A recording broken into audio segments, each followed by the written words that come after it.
It's funny because when you talk about shame and offer an opportunity for healing from it, most people automatically assume that it's not for them.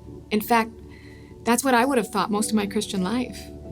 But as God has taken me and many in our community on a journey of healing our shame, I'm more convinced than ever that this conference is for everyone. Shame is a shared human experience. It touches all of our lives in one way or another, going all the way back to our original fall in Genesis. Part of the healing process that we take participants through at the event is to uncover where is shame hidden in our stories. Because as we sometimes like to say, shame is sneaky. From the super successful CEO who still struggles with not feeling enough to the homeless drug addict who cannot hold a job. Shame is at the root of so much of our human suffering.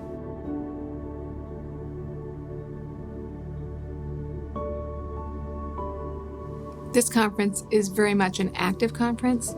Our heart is to provide multiple ways to engage the material, on your own, with others, and with God. So the time is divided up into large group upfront teaching, safe small group processing, and individual spiritual formation and prayer ministry experiences.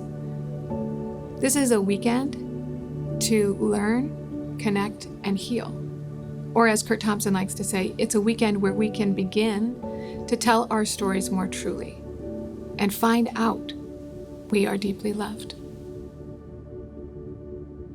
Untangled brings a picture to mind of my wife Monica's necklaces after a trip, and I'm called on to try and untangle them.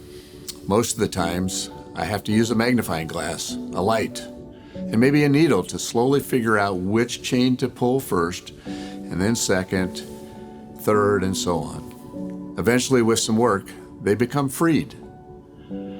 Shame has been at work in my life for many years, in ways I received messages or sent messages to others, especially those closest to me, my family and friends. Shame isn't a topic that comes up in casual conversation very often, and yet shame has impacted each of us and is impacting how we live each and every day. I know it has been at work in my life in some pretty unhealthy ways that I'm working to identify and take captive. Shame is crafty. It is camouflaged in words or actions that seem like they are for good. You told me not to do that.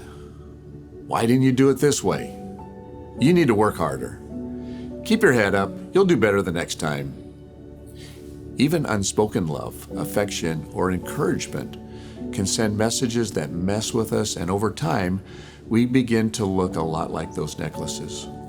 I can specifically remember things a teacher, a coach, even my parents said to me, all most likely meant for good, but somehow were planted in my mind, and the evil one, who is crafty, used those messages against me to shame me into not feeling good about myself, who I am, or what I did.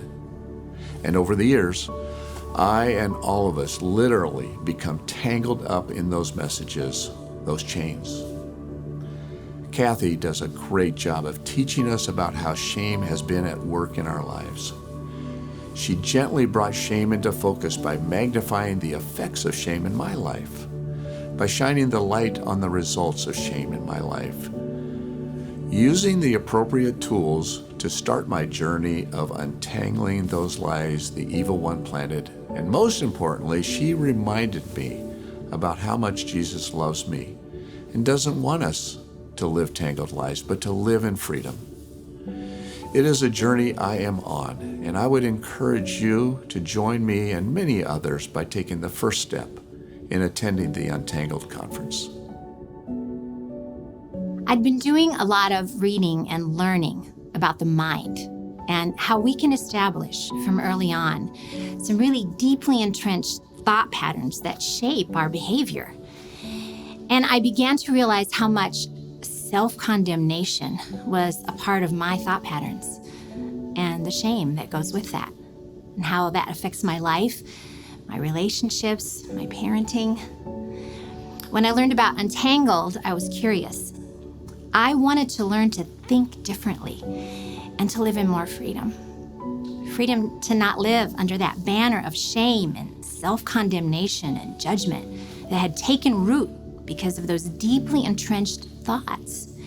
I wanted to form new pathways in my mind that remind me of the love of Jesus and his saving grace for me. Because of that, I can think and live differently. The conference was an awakening of sorts for me. I felt released from those old messages that had been my constant and most of the time even subconscious companion. I am learning to reject shame and condemnation and to embrace Jesus' mercy and grace and love and peace.